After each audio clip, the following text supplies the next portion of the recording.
Hello and welcome back to the Real Arsenal Deal. This is Rav, your host. I am recording this first thing Sunday morning, a very cold and chilly Melbourne Sunday morning here.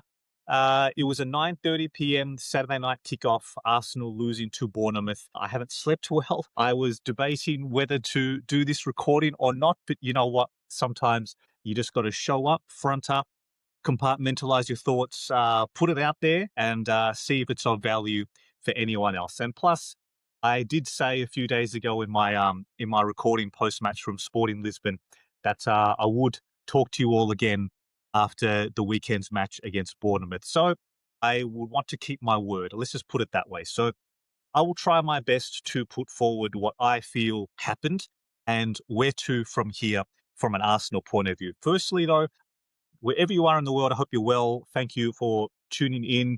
This is not a great performance. It's an awful result. It's a disastrous result for Arsenal. Is it a deal breaker? Is it a season killer? No, of course not. Let's just try and be logical. I'm sure there's a lot of extreme reactions and maybe meltdowns and whatnot happening across the Arsenal online sphere, and which I don't really participate in anyway. However, I do feel that there are some very pressing issues that are happening before our eyes, and they are alarming. There's alarm bells. There are red flags throughout a lot of what I saw last night. And to be honest, the last few months from Arsenal, those same alarm bells have been there. However, they've been papered over. We've been able to paper over some of these cracks with just some big moments from key players. Raya is elite, as I've said repeatedly. He's bailed us out of trouble a few times. We've been fortunate to have, this is not the Manchester City of old, so we've been fortunate to have them slip up as well when there have been opportunities to seize some control and initiative back in the title race and take advantage of Arsenal stumbling or limping towards the line rather than sprinting away. So there are still glimmers of hope. Absolutely. Absolutely. Look, but having said that, the performance was shockingly bad. I said it this way to my sons when I woke up this morning. Of course, look for context, my sons are really into football too. They know the stakes. They know that Arsenal were playing last night. It was after their bedtime. We were meant to be there. This is actually the match I was meant to be in London with my family for. We'd booked tickets for, paid, all that sort of stuff. But due to the airspace closures across the Middle East, that's the flows and it's the chosen flight region that we had booked for prior to the war starting. So all of that got cancelled. So they knew that this was happening, and they knew the stakes of this match and what it could have represented for Arsenal going 12 points ahead and really pushing forward in this title race. Even though there's so much football to play, they knew what this represented. And I'll tell you what, I was actually dreading waking up to tell them, because when they asked me and I shook my head. They couldn't believe it. They couldn't believe Arsenal lost this. And we've only just recap the highlights this morning watching it.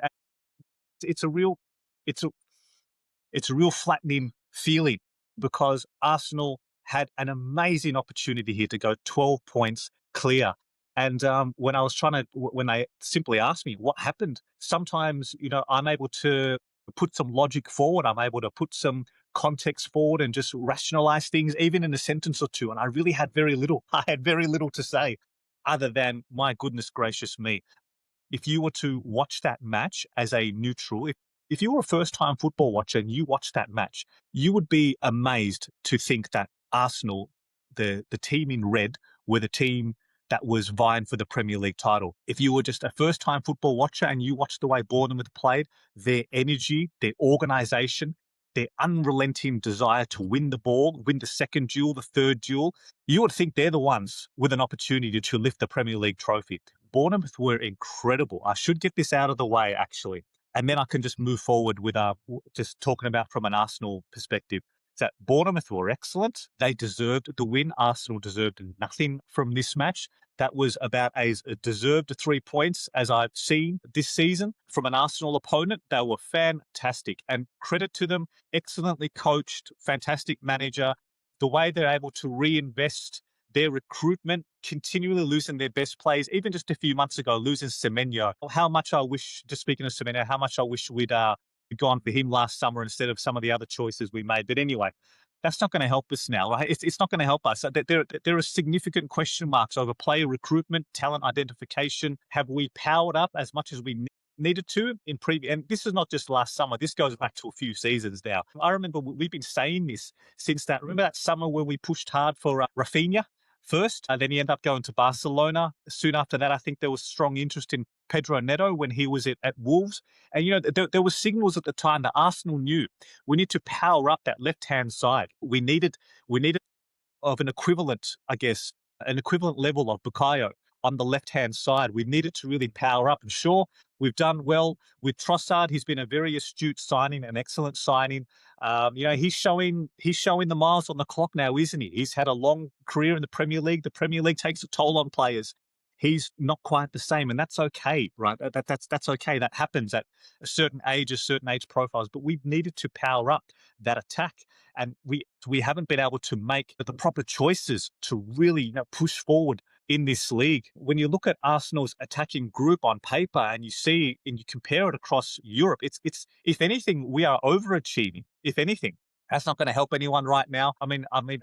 Before I continue on this, maybe I'll put a line through that train of thought, because talking about play recruitment, summer investments, powering up this summer, who can we target? That's not going to do anyone any good right now. This is April.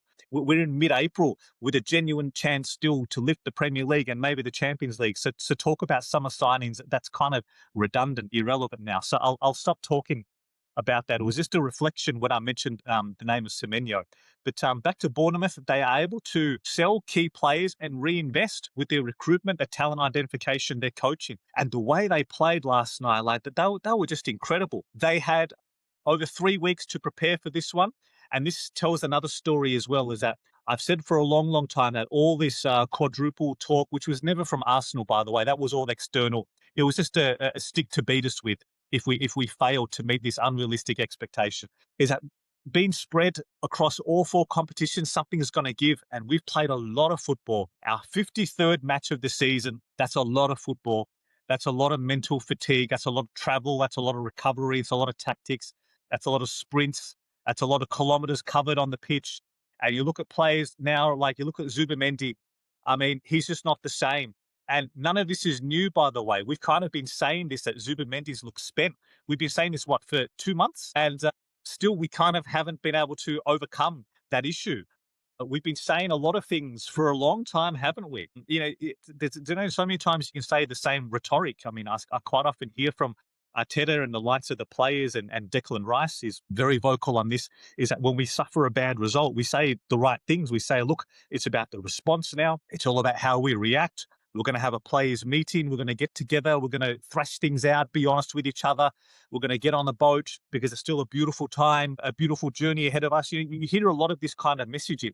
But again, there's only so many times you can say that. I think I read a quote from Arteta similar to this morning when I read the post-match quotes. He says something similar now, that it's a big punch in the face. It sure was. And it's all about how we react now. And whilst I know what he's saying, yes, I understand the theory. But again, there's only so many times you can keep saying the same thing. How many times can you keep reacting to the same thing? You got to go ahead and do it. You got to put up or shut up, I guess. There's only so many times you can keep experiencing the same types of results and then say, okay, it's how we react now. We're going to run out of games, by the way. We're going to run out of games if we keep just saying we've got to react now. You've got to go there and do it, guys. You've got to go out there and do it. And I still believe Arsenal will win this Premier League trophy. I've said for a long, long time, though, I've been saying for a few months now, watching the way Arsenal are grinding out league results and just how nervous and how tense the league experience is for all of us and the players. I still do believe Arsenal will get there. It's not that sprint away, though, to charging towards the finish line. We are limping. We are ambling away, inching forward, crawling maybe even. And it's not great viewing. It's not a great experience for fans. And watching the players as well, it ain't great for them either. So I'm not sure how much do you want me to talk about the actual game itself. It was there for all to see. You saw it just like I did. You probably saw the same things I did from the very outset. It was just off. One of the things that really, really hit me very early on in the match, our throw-ins. We took an enormous amount of time to throw the ball back in. And I know that's not just been this match. That's been a bit of a thing all seasons, that we do wind the clock down when we need to, and we look for the right pass and the right ball and just, create a bit of, I don't know. I actually don't quite know what the theory is sometimes with some of our throw-ins, but what was really noticeable last night was that no one wanted the ball. Now, this is really strange to me, is that I don't like using references and terms such as players were hiding or anything like that. I don't like saying that. But there was a nervousness across the Arsenal players. I've long been saying recently is that at this time of the season, it's crunch time. This is where you win stuff. This is where legacies are written, history is made. You don't have to be perfect, not at all. You just need some players in big moments to put their hand up and take the game by the scruff of the neck and saying, give me the ball. I'm going to win this the game. I'm going to do something special, without citing all other sporting examples. I mean, you look at someone like Michael Jordan, right? That this is where the elite legends rise. You give them the ball and get out of their way, and I'll make it happen. I've been watching Arsenal for a while, and look, I know we continue to be hampered by injuries, which has become so normalised, by the way. I mean, we've had our entire right side missing for a while now, Timber, Odegaard, Saka, and it's just normalised. It's like, oh yeah, Arsenal played every 3 or 4 days, but we're trying to extract everything we can out of Madueke and Martinelli and Gyökeres and stuff, and Havertz is coming back, his stop-start. Is has just come back again. Odegaard got into a good run of form, but again, he's down. I mean, is that his fourth injury this season? Maybe fifth? I don't know. And again, you don't need me to talk about now, like, what do we do in the summer about that? But I've seen this movie before. I've seen this script before that.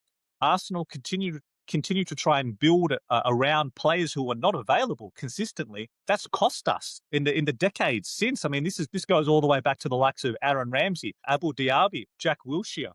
We've seen this script play out before, that at some point you can't rely upon certain players, and I don't like saying that, but if we've now got some consistent, regular, recurring injuries to key players that we're trying to build a squad around, and we're trying to get 50 games out of, you got to make some decisions. And, anyway, coming back to last night, I just lost my train of thought. I'm sorry. So trying to process what I witnessed last night. I think the point I was trying to make was about that's right, players wanting the ball, and there was very little movement. Players were standing still, not presenting themselves for the throw-in, for the pass. Give me the ball. It was very static. They were just ambling, and Bournemouth could just set up. They could just place their plays. Their rows of pressing, that was that 4-man block press again, which City did. City showed the template in the Carabao Cup final that everyone's trying to emulate now, and why can't we work our way through that? We've had enough time now to prepare as well. Like, as I know we're playing every 3 days, but that Carabao Cup final we've heard so much about, like in the aftermath. We had an international break. You heard Arteta talk about how many times they viewed it, learned from the mistakes. We watched the tape back. We're going to prepare accordingly. And things are happening live in real time that we are not responding to. We are not reacting to. Time and time again, we just got squeezed. This is the kind of stuff that Arsenal were doing to other teams. Just a few nights, that night in Lisbon, we did the same thing to Sporting Lisbon in the second half. We squeezed them in the press. Do you remember? Prior to our goal, there was about 15, 20 minutes of build-up where they couldn't get out. They were just lumping the ball forward, not able to play. And we would just say, thank you very much. We'd win the ball back and just drive it forward. And that's what eventually created that moment of panic for us to score in injury time. This was very, very different. Arsenal just couldn't play through, and it was all the way from the back to the front. Raya took a long, long time. Foot on the ball. You heard the nerves from the crowd. Very tense. Some strange passes as well from Raya at times. We got away with a few, right?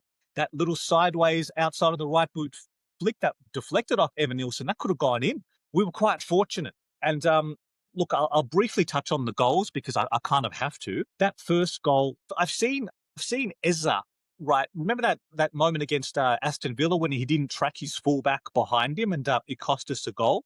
I've seen, and he hasn't been tried on the left wing since. That's been quite a long penance for him to pay. It's been 4 or 5 months of punishment almost. Madueke has done this too many times for my liking. He's just lost the fullback behind him. Complete lack of defensive awareness. And again, I know this is our second choice right hand side. Having White play 5 consecutive starts now as well, I worry for. his body is just not quite the same. With all due respect to him, this is not the plan to be out, for Timber to be absent for so long. It's not the plan to have Bukayo, our star boy, our star man, missing in this running. Like, where is he? It's all gone quiet on him, hasn't it? Same with Odegaard. Same with Timber. In fact, I think since that groin injury, that's been it's just sneaked up to 4 or 5 weeks now. I can't quite recall. But that whole right hand side, we were exposed. And if there's one thing you do when you're playing your second string sort of lineup, is that get the basics right. You must get the fundamentals and non-negotiables. And it's a very poor look for Madueke, unfortunately. He did this as well. Remember that opening 20 minutes or so against Sporting, their fullback who could just boot us across the pitch, Arajo. He was getting in behind consistently until Madueke, until he's like, that's it, I'm going to get back now. And then he helped White. They doubled up. And eventually we snuffed out the danger there. We had all the warning signs again from that. And it was a fantastic pass to play in their fullback right behind Madueke and White, acres of space. And look, I know it's unlucky. It's just come off Saliba's foot. It could have ballooned anywhere. It could have gone out. It could have deflected to an Arsenal player. It could have ballooned up to Raya to catch it, but it's looped all the way to the back post. And then Lewis Skelly, he's lost his man as well. And it's become so normalised that Arsenal continue across the board. We are playing with our second string players in the Premier League. And Lewis Skelly's lost his man as well and 1-0 to Bournemouth. So, just like that, having both your first choice fullbacks missing, it costs you. It costs you points. It costs you games. Hopefully it doesn't cost us a title. But right now, we need our best players back. We need Odegaard back. We need Saka. We need Timber. We need Calafiori. We need to do something about midfield Zubimendi. He's not the same. But are we going to play him for 6 more league games and keep saying, oh, he's not the same, he's gassed, it's his first time in England acclimatising to the Premier League, no winter break? I've heard all this. I've been hearing this for 2 months. We need to do something about it. You signed a Norgard. This is a Premier League established, proven footballer, Danish international. He's played a lot of football for Brentford. He was their captain, I believe, as well. We can't trust him. It's very strange. It's very, very strange to me. Something is just not right at Arsenal in the league. And I understand we're all human beings and they're feeling the nerves and the tension, just like we all are. But these are the alarm bells I talk about, that something is just not fundamentally right. It's not clicking. That there's a team who has worked so hard since August. You've got the Premier League trophy in your sights. We can see it in the distance. We can see it. Play like it. Play like you want it. Don't be scared of it. And I really do worry about these nerves, this tension kicking in. And look, my thought pattern goes down some darker roads that maybe some people don't want to hear right now. But experiences like that, when I was lying awake staring at the ceiling last night for 3 or 4 hours trying to get to sleep after the match at midnight, I do worry about the scenario. If Arsenal don't win this Premier League, this is potentially a, that word project, right? That's been associated with Mikel Arteta's tenure at Arsenal. Not winning the league this year, finishing 4th, coming close but not close enough for I think it's a project killer. I think it's a killer. There's only so many times that you can be close but not close enough before that psychological impact takes a hold. And we've seen it in many other sports. I've watched a lot of sport in my time. I might lose some people here if you're not cricket fans or NBA fans, but I watched a lot of basketball during the 90s as a 90s kid. The Seattle Supersonics, Sean Kemp, right? They couldn't beat Michael Jordan when it was crunch time.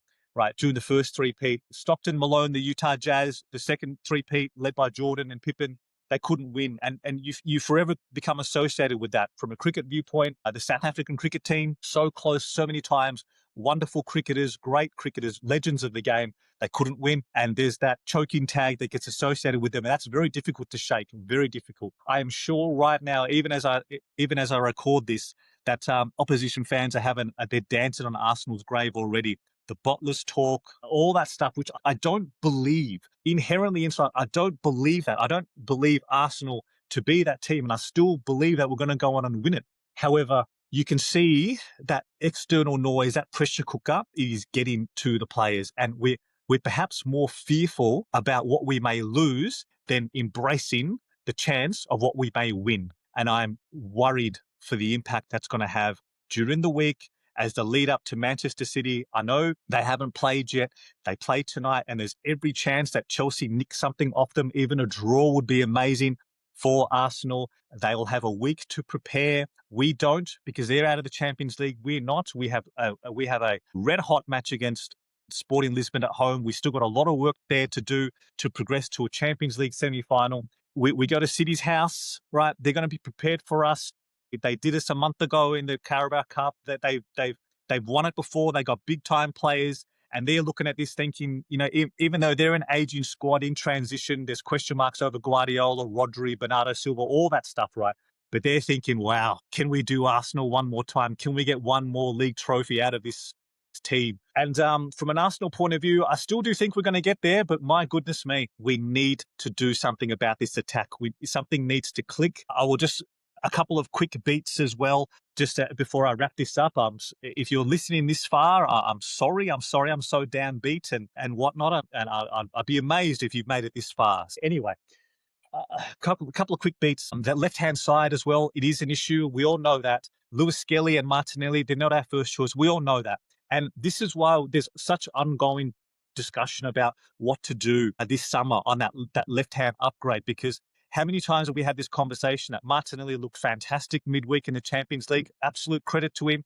He changed the game in his substitute appearance in Lisbon. And we think, oh, wow, that's Martinelli.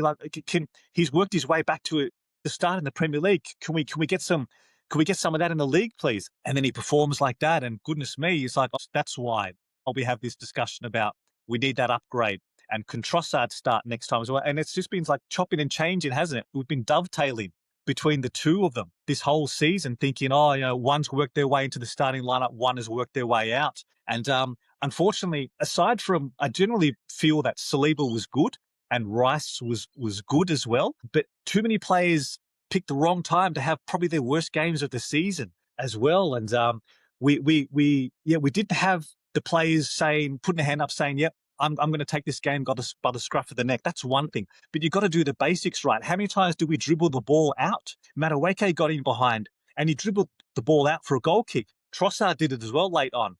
Gyökeres a few times. We're just too clunky. We couldn't hold the ball at his feet to distribute off. Just the basics. We couldn't get right, the basics.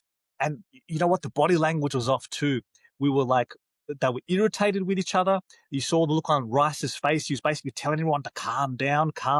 Zubimendi looked like he was copying it as well in game. A few sprays from Arsenal he was dishing it back to. The body language was well off this. And something needs to be done. And look, sometimes things work until they don't. Havertz and Gyökeres together, it worked for a while, didn't it? But now Havertz in midfield, he's largely ineffective. He can't get into the game. And I know he's only playing there because Odegaard's injured again and Eze wasn't fit to start. And how many times are we having this conversation? Are we even going to be able to settle on a proper 11 for the remaining matches? I don't think we can. We've got players all over the shop at different stages of their fitness and their conditioning. That's a real worry. We can't afford for players to be stepping back in and sort of building their load and their conditioning up during matches. We don't have that luxury.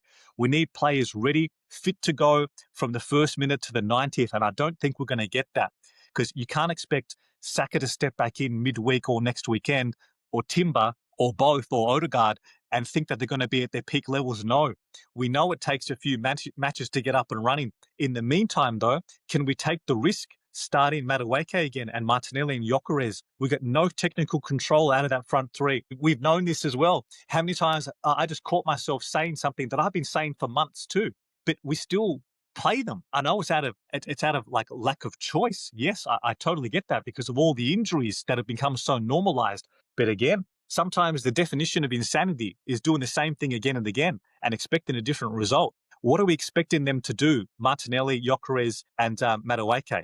Gyökeres is an amazing penalty taker. You saw that. The way he can thump the ball in, it was never in doubt to me. The moment we got that penalty, I knew it's 1-1 because he's an absolute killer in that regard. He's lethal. But across 90 minutes, Havertz should be playing centre forward. He just should. If we had other options in midfield, can we do something different now? Can we play Rice as the anchor? Can we start Eze and someone next to him in midfield? And then can we put Eze on the left? Can we just rejig some things? Can Dowman get a start, even as a 10? Right? If Saka can go on the right, Dowman in the middle, we've got to do something. There needs to be something. We are too predictable, too easy to negate, too easy to snuff out, too easy to stifle. And as we saw last night, we're too easy to play through as well. Look at the way Bournemouth could just go through the middle. They were winning duels. In their second goal, the winning goal came from everything that's wrong from an Arsenal point of view right now, and everything we were doing right for so long this season. Between being pressed and squeezed to the Gabriel pass, which was very lazy, it just loops up. There's about 3 headers they win, unchecked, unchallenged. 3 duels in a row, flick the ball across. Zubimendi doesn't track, and the winning goal came from, I forgot his name, Scott, I believe his name was. He had a number of shots prior to that. And he just bobbed up and ran straight through, and thank you very much, 2-1 Bournemouth. That's the game. And at the other end, we couldn't get our shots off. Gyökeres a few late chances, but it just limped out for a goal kick. And just a really, really disappointing result. The crowd felt it, the players felt it, and we need to pick ourselves up off the canvas, dust ourselves off, and make something happen, because there's still 6 games to go, an incredible chance of glory still, but you've got to go out there and do it. I've spoken for a lot longer than what I thought. I'm sorry for this downbeat, negative podcast. It's not easy to do this as well after a loss, and it's not easy to listen to. And in fact, if you're choosing to not listen to anything at all, I totally respect that too. Look after your mental health, be mindful of what you consume. So I totally respect that too. I'm going to wrap this up, and hopefully we can, I don't even know how to finish that sentence, aside to say that let's just hope for a better showing against Sporting, and on to City next weekend, and come on Chelsea as well. As sick as that makes me saying, this is where we're at this stage of the season. We need a bit of luck our way. So thank you all for listening. Look after yourselves. I'll talk to you all soon. Come on, Arsenal. Thank you.